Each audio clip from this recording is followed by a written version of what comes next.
Baik, bismillahirrahmanirrahim. Assalamualaikum warahmatullahi wabarakatuh.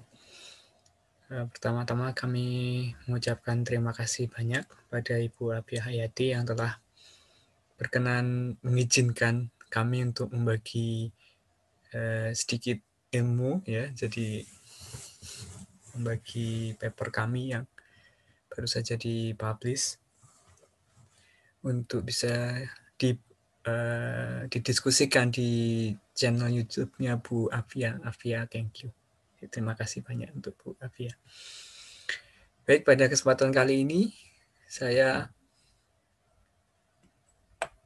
Chandra Kusumadewa akan mempresentasikan sebuah paper berjudul A Framework for DRL Navigation with State Transition Checking and Velocity Increment Scheduling. Paper ini ditulis oleh saya sendiri, Chandra Kusumadewa, dan supervisor saya, Profesor Jun Miura. Saat ini saya sedang studi di Department of Computer Science and Engineering, Toyohashi University of Technology, Jepang. Dan juga saya merupakan dosen di Departemen Informatika, Universitas Islam Indonesia, Yogyakarta. Nah, paper ini sudah dipublikasikan pada IEEE Access, volume 8, tahun 2020, bulan Oktober. Jadi ini baru saja dipublish. Baik, sebenarnya paper ini membahas tentang apa sih gitu ya. Jadi topik dari paper ini sebenarnya adalah penerapan machine learning di bidang robotika gitu ya. Jadi kebetulan bidang saya di saat ini gitu ya, itu robotika. Jadi saya sendiri dengan profesor saya sedang mengkaji penerapan salah satu metode di machine learning, khususnya reinforcement learning ya, atau karena sekarang udah zamannya deep learning ya, jadi deep reinforcement learning gitu, untuk diaplikasikan ke bidang robotika. Nah, di sini topik kami yang lebih spesifik lagi adalah navigasi untuk robot gitu ya. Jadi training navigasi untuk robot menggunakan deep reinforcement learning, atau di sini kita singkat menjadi DRL seperti ini. Ini deep reinforcement learning. Baik, mari kita bahas lebih detail tentang paper ini. Nah, jadi sebenarnya apa sih permasalahan yang akan diangkat atau yang sebenarnya mau dibahas di paper ini gitu ya. Jadi taruhlah kita ingin melatih sebuah robot gitu ya, yang untuk bisa bernavigasi. Taruhlah di sini kasusnya adalah robot ini mencoba untuk mendekati target pada posisi tertentu gitu ya. Jadi artinya di sini si robot butuh untuk melakukan navigasi dari posisinya saat ini ke posisi tujuan, dan ketika nanti di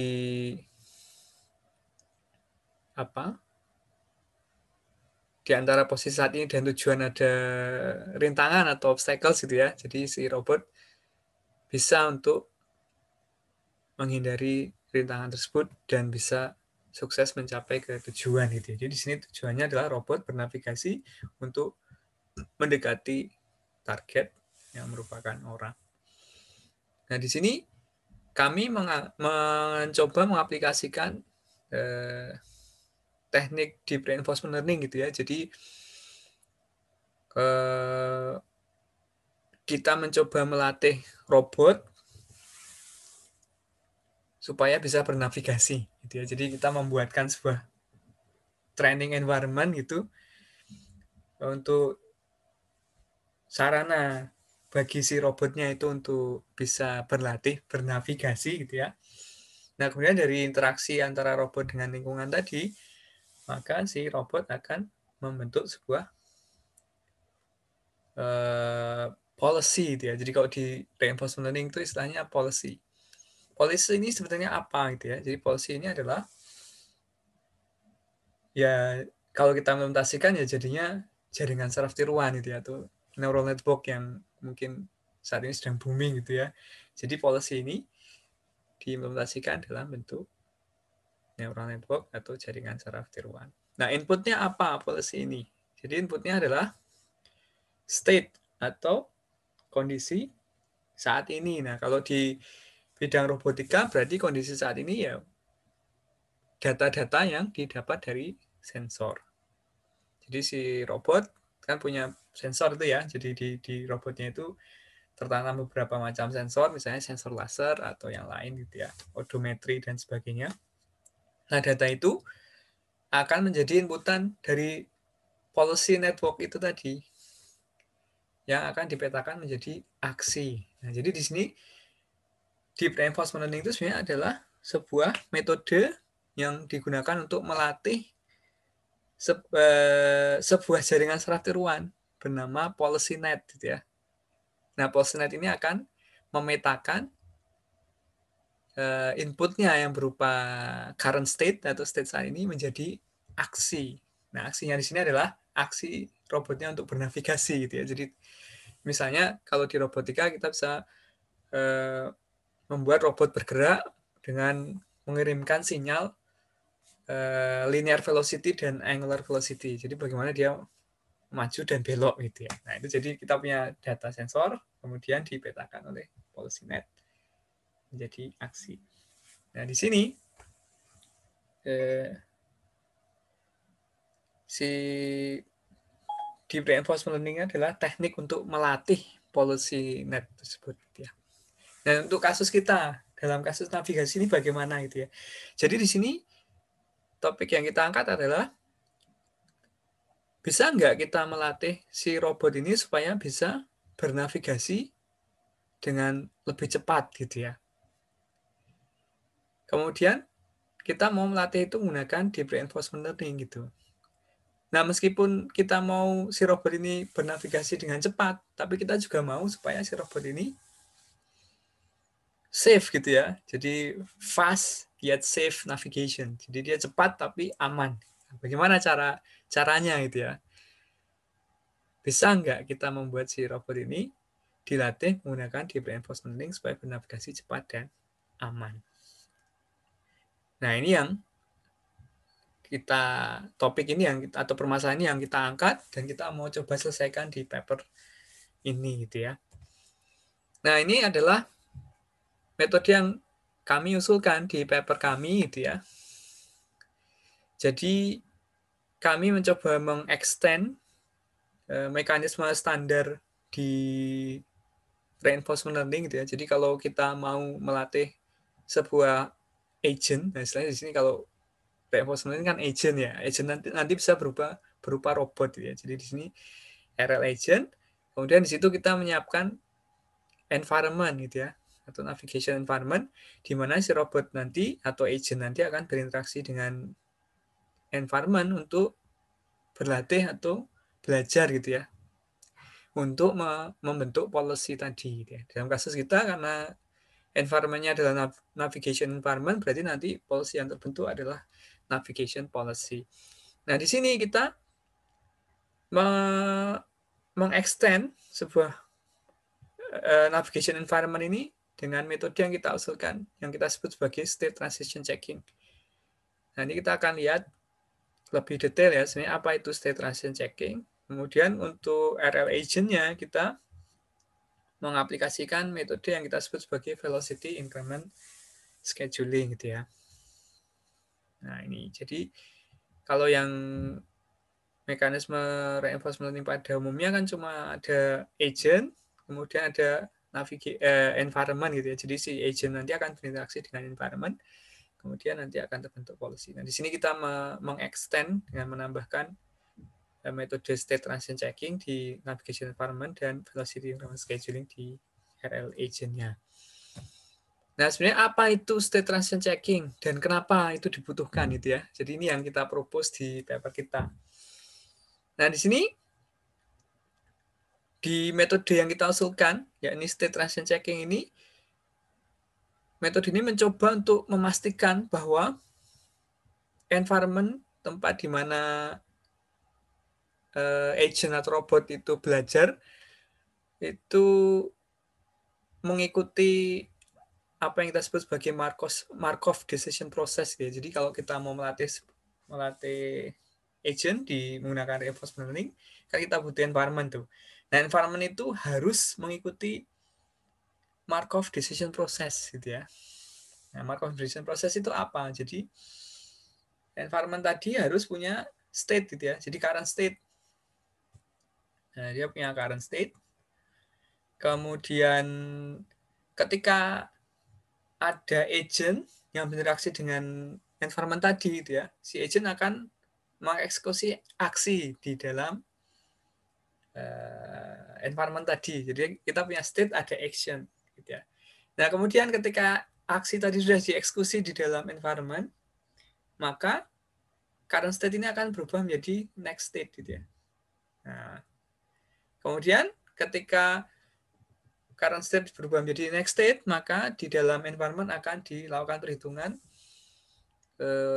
reward gitu ya. Jadi salah satu yang berbeda istilahnya apa ya? Ciri khasnya reinforcement learning itu ada rewardnya ya. Jadi si environment itu akan menghasilkan reward tergantung dari aksi yang dilakukan oleh agent. Jadi misalnya kita si robot atau agent tadi melakukan aksi A, maka dia akan dapat reward A gitu ya.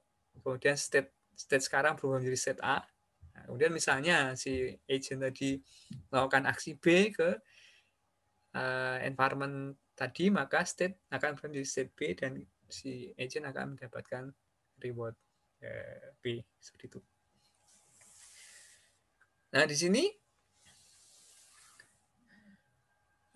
apa yang kita cek menggunakan state transition checking ini? Jadi kita di sini mau memastikan bahwa aksi yang dilakukan oleh robot atau agent tadi itu sudah benar-benar selesai dieksekusi di dalam environment tadi. Nah, apa saja yang dicek? Jadi selain itu ada juga terminal condition. Jadi ketika si agent itu mau mengeksekusi sebuah aksi, maka environment itu tidak akan berhenti sebelum aksi itu dikatakan selesai. Nah, itu ya. Nah, bagaimana jika di rentang waktu eksekusi aksi tadi terjadi suatu kondisi yang memicu terjadinya terminal condition gitu ya. Nah, jadi nanti aksi tadi harus dipotong, kemudian environment akan berpindah menjadi terminal state gitu ya. Nah, itu nanti yang akan dicek di dalam state transition checking yang kita propose gitu ya. Nah, di sini kita mengacu ke sebuah paper dari Ramstead dan Pal 2019 gitu ya. Ini paper ini dipresentasikan di ICML 2019. Nah, di paper ini disebutkan bahwa salah satu kekurangan dari metode deep reinforcement learning itu adalah kita harus menentukan hyperparameter yang tepat gitu ya. Nah, salah satu yang harus disetting secara tepat itu adalah namanya time step size. Gitu. Nah, apa itu time step size? Time step size adalah rentang waktu untuk mengeksekusi sebuah aksi di dalam environment. Gitu ya. Jadi misalnya kita mau mengeksekusi action A di dalam environment. Nah, berapa lama nih kita kasih waktu di environment untuk melakukan eksekusi aksi tersebut gitu. Misalnya kita kasih waktu 2 detik atau 3 detik. Jangan-jangan 2 detik kurang. 3 detik terlalu banyak. Berarti 2,5 ya. Bagaimana kita menentukan ini gitu ya. Nah, di metode yang kita propose di state transition checking ini akan secara otomatis menentukan time step size gitu ya. Seberapa lama durasi akan ditentukan untuk mengeksekusi sebuah aksi di dalam environment gitu ya. Nah, itu state transition checking. Nah, ini kita juga bahas di paper yang lain gitu ya. Di paper yang dijelaskan paper kita mengacu ke paper TALEK 2019 gitu ya. Ini dikatakan bahwa ternyata itu ya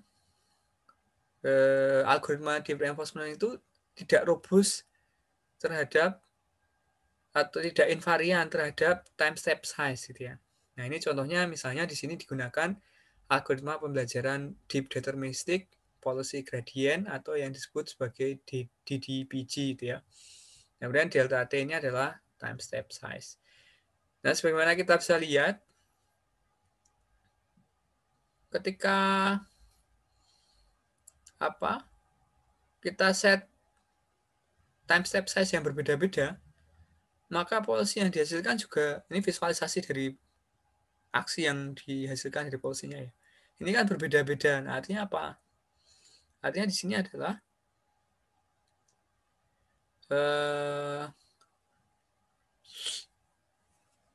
pengaturan time step size ini sangat penting sekali ya. Jadi artinya ketika kita salah mengatur time step size, maka polisi yang dihasilkan juga tidak akan bagus gitu ya, atau tidak akan maksimal.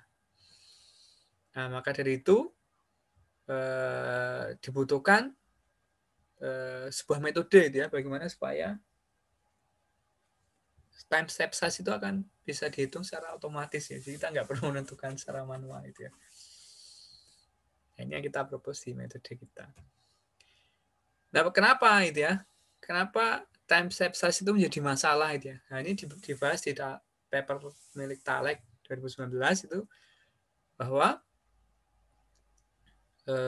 kalau di reinforcement itu ada key function itu ya. Jadi kemudian ada V function itu.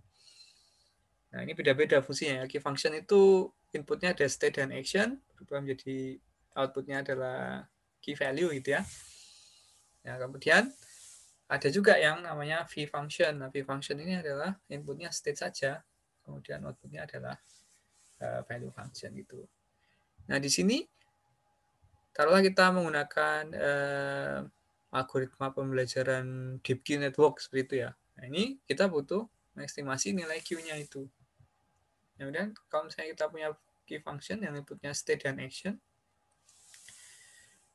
kalau misalnya waktu yang diberikan untuk mengeksekusi aksinya terlalu sedikit, maka key function ini malah berubah jadi V function gitu ya. Nah, ini dengan kata lain itu si neural network itu tidak akan mempunyai informasi yang cukup terkait dengan aksinya. Nah, makanya yang mengakibatkan masalah itu ya. Mungkin kalau lebih detailnya bisa dibaca sendiri di papernya TALEK. Tapi yang jelas yang kita mau tekankan di sini adalah ketika kita salah mengatur salah satu hyperparameter di deep reinforcement learning, yakni time step size, maka akan jadi masalah ya di trainingnya nanti gitu ya. Rasanya adalah salah satu faktornya adalah itu. Nah, kemudian apakah sebenarnya nggak ada gitu ya? Tidak adakah framework yang sudah ada yang bisa kita pakai untuk melatih robot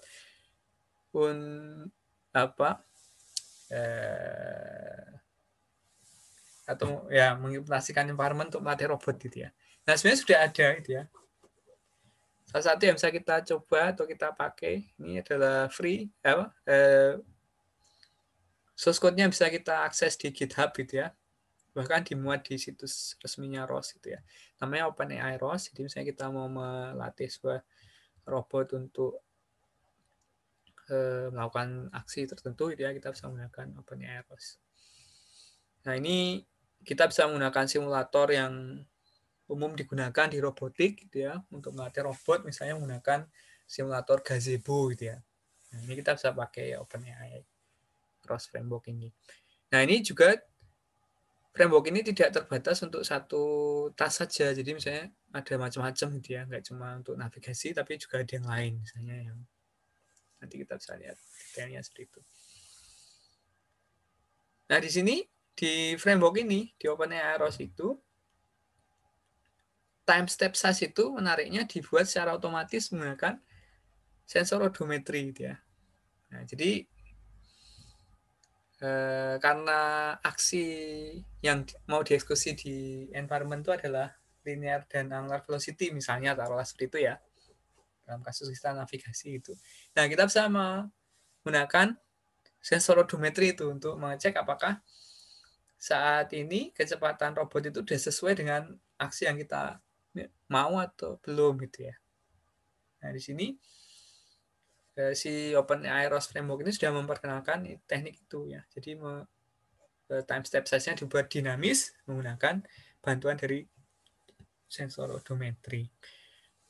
Nah, meskipun demikian gitu ya, di framework ini tidak dilakukan pengecekan secara baik gitu ya terkait dengan terminal condition. Jadi misalnya ketika kita mau mengeksekusi sebuah aksi atau robotnya akan mengeksekusi sebuah aksi di dalam environment gitu ya. Kalau misalnya terjadi terminal condition, misalnya robotnya nabrak obstacle gitu ya, itu akan terjadi masalah di trainingnya. Nah, ini yang kita mau perbaiki di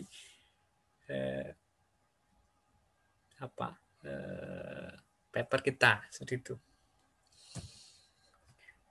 Nah, slide berikut atau gambar berikut menjelaskan tentang ilustrasi dari state transition checking methodnya itu ya, yang kita propose di paper ini.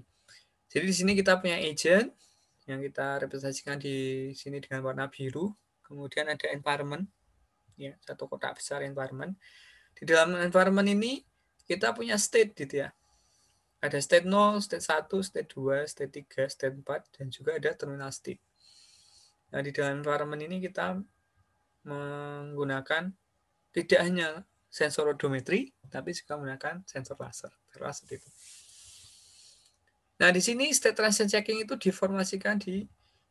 ilustrasikan di dalam gambar ini sebagai kotak berwarna kuning ini ya. Jadi kalau kita bisa lihat lebarnya itu berbeda-beda. Ini ada yang agak panjang, pendek, lebarnya ini panjang banget, ini pendek. Ini sebenarnya ilustrasi ini menggambarkan apa sih? Ya, jadi kita mulai dari initial state di sini, state 0 ya. Kemudian state-nya akan dibaca oleh agent. Nah, kemudian si agent-nya akan taruhlah memilih aksi 0 ya. Kemudian aksi 0 ini akan dieksekusi di dalam environment. Kemudian environment akan berubah dari state 0 menjadi state 1. Begitu seterusnya. Nah, kemudian apa yang berbeda di sini? Di aksi 3, A3 seperti itu, state 3 dibaca oleh agent, kemudian agent bermaksud untuk mengeksekusi A3 seperti itu ya. Nah, kemudian ketika di dalam environment dieksekusi A3 ya, nah, kita selalu melakukan pengecekan terminal condition melalui laser sensor tadi. Jadi di sini kita gambarkan ada panah dari sini ke sini ya. Nah, ini harusnya kan environment berpindah dari state 3 ke state 4 ketika kita mau mengeksekusi A3. Tapi ternyata dari laser sensor terbaca bahwa si robot ini misalnya nabrak gitu ya. Nah, makanya si environment di sini memutus gitu ya, memutus aksi tadi sehingga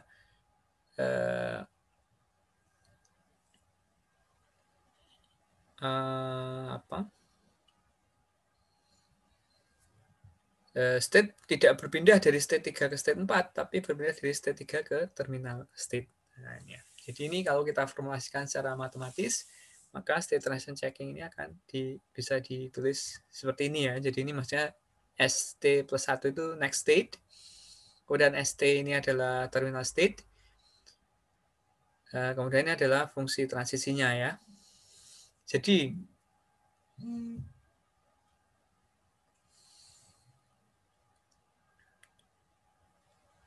next state itu akan menjadi terminal state ketika jarak dari obstacle itu kurang dari konstanta yang kita tentukan ya. Jadi ketika robot sangat dekat dengan obstacle, itu kita masuk ke terminal state gitu ya. Atau misalnya karena ini kasusnya navigasi gitu ya, ketika jarak terhadap goalnya sudah sangat dekat, maka kita juga masuk ke terminal state. Atau misalnya jumlah episode atau jumlah step dalam environment-nya sudah terpenuhi ya. Misalnya kita set si robot ini akan berhenti ketika mencapai step tertentu. Nah, ini kita masuk ke terminal state juga. Nah, kemudian next state itu akan berpindah ke state yang berikutnya ketika kecepatan di odometri sama mendekati gitu ya dengan kecepatan yang kita mau eksekusi di dalam environment-nya ya. Nah, itu maka dia berpindah. Kalau belum mencapai itu, maka state-nya tidak berpindah ya. Jadi current state tetap seperti itu ya. Nah, ini seperti itu. Ini adalah fungsi transisinya ya. Jadi kita punya policy. Nah, policy ini akan memetakan current state menjadi aksi. Nah, aksinya berupa linear velocity dan angular velocity. Kemudian ini probabilistic transition itu ya. Current state jadi next state ya. Diberikan aksi linear velocity dan angular velocity. Nah, ini ketika kita implementasikan menjadi algoritma, maka ini akan kita bisa tulis seperti ini ya. Nah, ini state transition checking-nya ada di sini. Jadi ketika jarak terhadap obstacle atau jarak terhadap goal lebih threshold, maka kita hentikan loop-nya ya. Jadi di sini kita punya satu main loop, while true gitu ya. Kita akan selalu publish velocity-nya. Dan ini akan berhenti ketika masuk ke terminal condition atau tidak ya.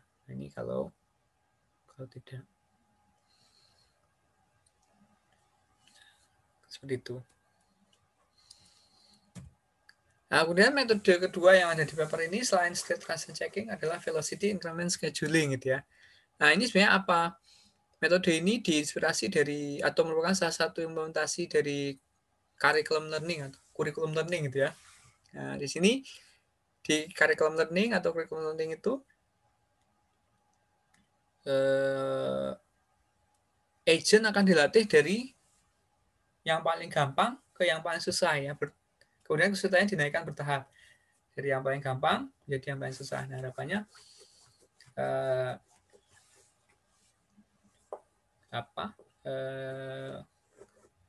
si agentnya itu akan bisa belajar lebih mudah seperti itu. Nah, di kasus kita itu ya, apa yang mudah dan apa yang susah itu ya. Nah, di sini yang mudah adalah ketika si robot itu bernavigasi dengan kecepatan yang rendah. Nah, itu mudah. Kalau yang susah adalah ketika robotnya bernavigasi dengan kecepatan yang lebih cepat gitu ya. Nah, itu maka peluang untuk terjadi collision atau kolusi atau robotnya nabrak itu maka akan semakin besar. Nah, di sini teknik yang kita gunakan adalah melatih robotnya dari kecepatan yang paling rendah dulu. Gitu ya. Kemudian seiring dengan berjalannya proses training gitu ya di dalam simulasi tadi, si robot dengan environment tadi, kita naikkan sedikit demi sedikit kecepatan robotnya. Seperti itu. Jadi kita nggak serta-merta melakukan setting robotnya dengan kecepatan tinggi gitu ya, supaya dia bisa bernavigasi cepat. Tapi dengan melakukan velocity increment scheduling ini, kita naikkan kecepatan robotnya secara bertahap. Seperti itu. Jadi misalnya di sini kita punya speed A yang rendah, kita mau jadikan dia speed B yang tinggi ya. Jadi kita mulai dari speed A yang rendah dan berakhir di speed B yang tinggi. Nah, ini formulanya untuk melakukan menentukan linear velocity dan angular velocity maksimal dari si robot tadi. Nah, kita lihat detail dari environment-nya gitu ya. Environment yang kita gunakan untuk melatih robot tadi. Nah, di sini kita punya state space dan action space ya. State space atau input dari policy network-nya apa saja? Apa yang bisa membuat si robot bisa bernavigasi ya? Inputnya apa saja? Jadi di sini kita punya laser sensor. tidak semua kita ambil, hanya 10 value ya. Jadi 10 value itu diambil rata-ratanya ya. Kemudian ada PX, PY ini adalah koordinat dari goal. Misalnya taruh ini robotnya posisinya di sini, kemudian goalnya ada di sana. Nah, di sini PX, PY ini adalah koordinat dari goalnya. Kemudian VT-1 ini adalah previous angular linear velocity, jadi kecepatan linear velocity yang sebelumnya. Dan ini omega T-1 ini adalah angular velocity ya, jadi previous angular velocity. Jadi di sini action space-nya terdiri dari linear dan angular velocity. Jadi input dari PulseNet tadi adalah state ini 10 value L sektornya, kemudian ini ada 2, kemudian ini ada 2. Jadi inputnya dari PulseNet itu ada 14 angka yang akan nanti dipetakan secara end-to-end gitu ya, menjadi aksi, menjadi 2. Jadi linear velocity dan angular velocity. Nah, seperti itu. Kemudian ini reward ya. Jadi kalau kita ingin membuat training environment untuk robot menggunakan reinforcement learning, kita butuh mendesain reward function.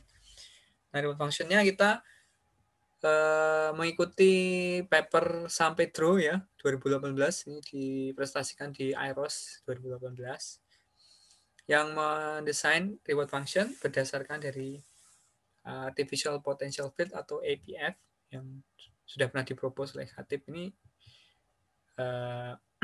umum sekali dipakai di robotika ya, jadi menggunakan teknik artificial potential field seperti itu. Jadi ketika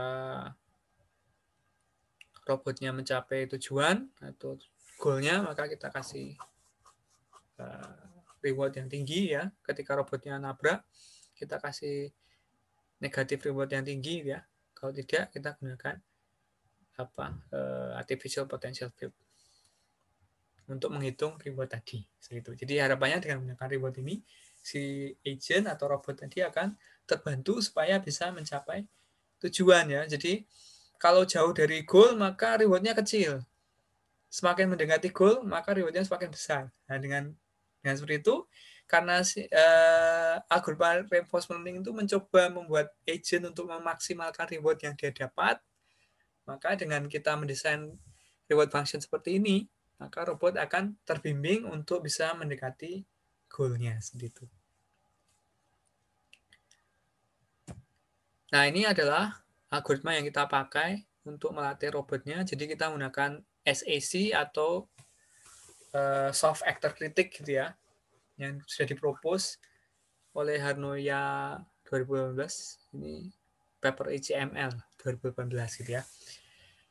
Nah, di sini algoritma ini SAC atau SAC ini dikhususkan untuk agent yang outputnya adalah continuous ya. Jadi intended for continuous action space agent seperti itu. Jadi outputnya continuous. Jadi sini karena outputnya adalah linear velocity dan angular velocity, kita bisa set nilai minimum dan maksimumnya. Jadi misalnya linear velocity-nya minimumnya 0, maksimum velocity-nya 0,7 seperti itu. Jadi nanti rentang nilainya bisa antara 0 sampai 0,7 terus seperti itu. Misalnya angular velocity-nya dari minus 1,2 sampai 1,2 seperti itu. Nah, itu nanti continuous. Kita punya continuous action space. Nah, di sini soft actor critic ini menggunakan replay buffer ya. Jadi di sini kita punya environment, kemudian kita punya PulseNet. Nah, si environment-nya akan berinteraksi dengan agent ini akan berinteraksi dengan environment. Kemudian kita punya experience ya, yang isinya adalah state, action, reward, next state, dan sebagainya. Kita simpan di dalam replay buffer. Nah, di buffer ini data-data akan disimpan dan akan digunakan untuk proses update ya. Jadi di sini soft actor critic terdiri dari 1, 2, 3, 4, 5 neural network. Salah satunya adalah Policy Network sebagai aktornya. Kemudian ada 4 neural network lain yang terdiri dari ValueNet, 2 KeyNet, dan 1 target value network sebagai kritiknya ya. Jadi Sebenarnya ini kan metode untuk melatih policy net ya. Jadi nanti yang kita pakai di validasi cuma policy net saja. Gitu. Nah ini struktur dari key network-nya. Inputnya ada state, ada 14 value, kemudian ada 2 action. Nah, ini menghasilkan satu output berupa key value. Kemudian value network di sini ada state yang dipetakan menjadi value v value. Kemudian kita juga punya policy network yang nanti akan memetakan state menjadi action. Seperti itu. Nah, ini map yang kita gunakan di proses training. Kemudian ini adalah map yang kita gunakan di proses testing. Nah, robot kita set di initial position di sini dan juga di sini. Kemudian di sini kita punya 3 goal yang di-set secara random. Ada 1, 2, dan 3. Di sini juga ada 1, 2, dan 3. Nah, di sini untuk mengukur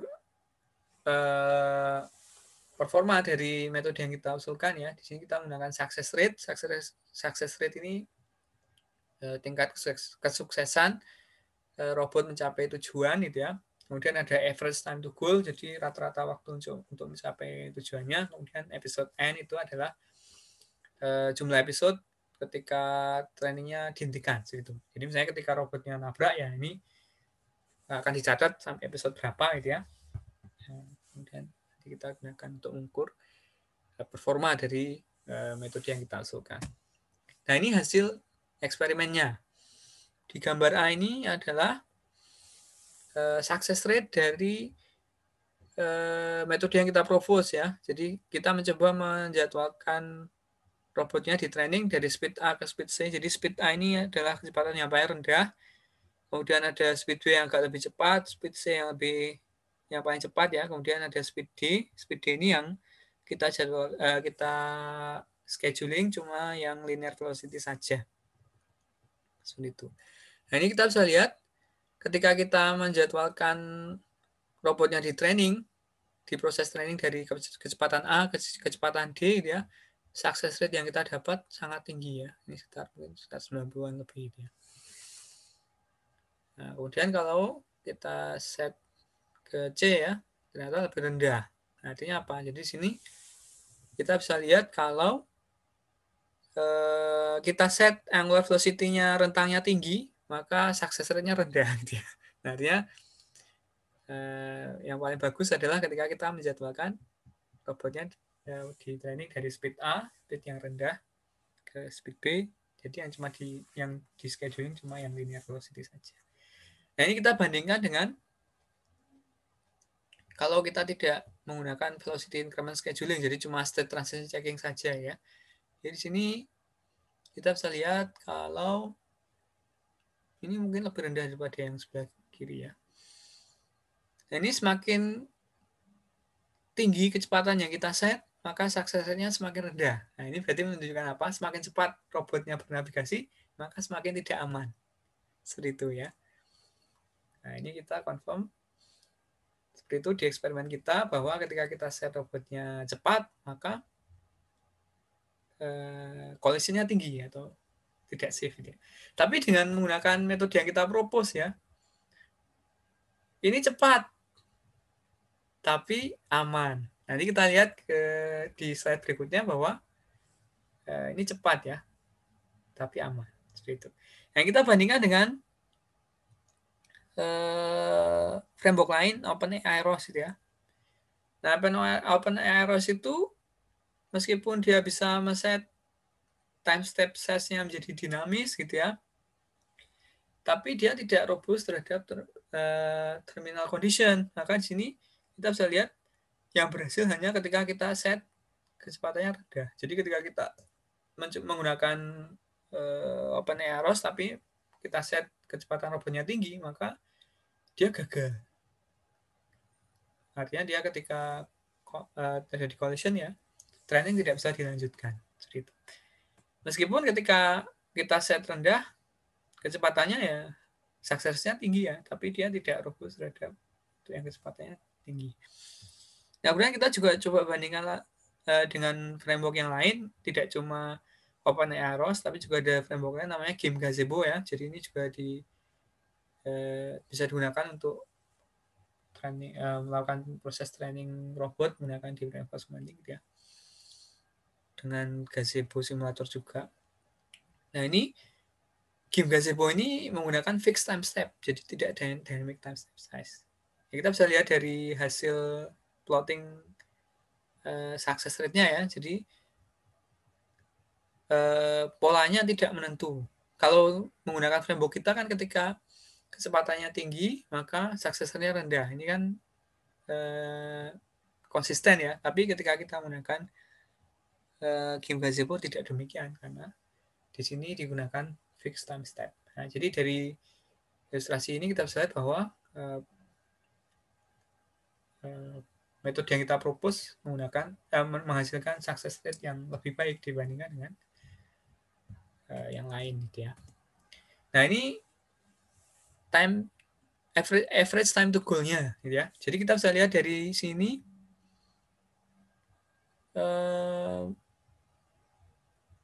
framework kita average time to goal-nya cukup rendah. Jadi ini bagus, semakin rendah semakin bagus gitu ya. Mungkin ini sekitar 19 atau 18 gitu ya. 19 mungkin ya. Nah ini ketika tidak pakai velocity increment scheduling tidak demikian ya. Jadi ini yang gambar ini menunjukkan bahwa framework kita tidak cuma aman tapi juga cepat gitu ya. Nah, ini kita lihat perbandingan dari tabelnya saja ya. Jadi di sini ini metode yang kita propose gitu ya. Untuk training success rate yang kita dapat itu 96,79. Tertinggi dibandingkan dengan yang lain. Nah, jadi aman ya. Jadi sebenarnya framework kita aman. Tapi kalau dari sisi kecepatan, yang paling cepat adalah yang game gazebo memang. Meskipun success rate-nya tidak setinggi yang kita propose ya. Nah, kemudian ketika kita validasi gitu ya, ternyata yang paling tinggi success-nya tetap metode yang kita propose 91,10. Meskipun demikian game gazebo tetap lebih cepat ya, dia 12,89, tapi success rate-nya 32. Nah, sementara di tempat kita 91. Dan ini average time to goal-nya 16. Jadi hasil ini bagus ya. Kita bisa membuat policy, menghasilkan policy dari deep reinforcement training tadi yang menghasilkan membuat robot bisa bernavigasi cepat juga aman seperti itu. Nah ini plotting trajectory dari policy yang kita latih menggunakan framework yang kita propose ya. Jadi ini kita juga coba plot juga yang tanpa menggunakan velocity increment scheduling. Jadi ini kita bandingkan ya, kalau nggak pakai velocity increment scheduling, jadi metode kita kan ada dua itu yang kita propose di paper ini ya, state transition checking dan velocity increment scheduling. Kalau nggak pakai velocity increment scheduling bagaimana? Hasilnya ternyata nggak bagus. Jadi kalau kecepatannya rendah, speed A ya, itu ya nggak masalah ya, jadi hasilnya bagus. Plotting trajectory yang hijau itu bagus ya. Tapi kalau yang biru tidak, karena ini dia cepat gitu ya. Dia berkelok-kelok nggak bagus, jadi dia nggak aman. Nah sementara kalau kita pakai kombinasi state transition checking dan velocity increment scheduling, hasilnya kalau kecepatannya dari A ke C, dia tetap berkelok dan nggak bagus ya. Tapi kalau kita pakai yang A ke D, yang warna merah, ini bagus mendekati yang warna hijau. Nah kita bisa lihat di sini bahwa meskipun cepat, tapi dia bisa menghasilkan trajektori yang sebagus ketika kita pakai kecepatan yang rendah dan seperti itu. Nah ini kesimpulannya, metode yang kita propose bisa berjalan baik di validasi maupun training maupun di validasi, yang membuat agent bisa belajar sebuah policy yang bisa membuat robot bisa bernavigasi cepat dan aman di environment. Dan kita juga menunjukkan bahwa metode yang kita usulkan, state transition checking, itu krusial ya untuk membuat training prosesnya robust terhadap berbagai macam kecepatan yang kita set ke robotnya. Dan kita juga menunjukkan bahwa Metode kedua yang kita propose yakni velocity increment scheduling ini bisa membantu agent untuk belajar task yang lebih kompleks gitu ya. Dengan yakni bisa bernavigasi cepat dengan tingkat kesuksesan yang tinggi. Nah, sekian presentasi dari saya. Terima kasih banyak. Mudah-mudahan apa yang kami sharing ini bermanfaat gitu ya, dan bisa digunakan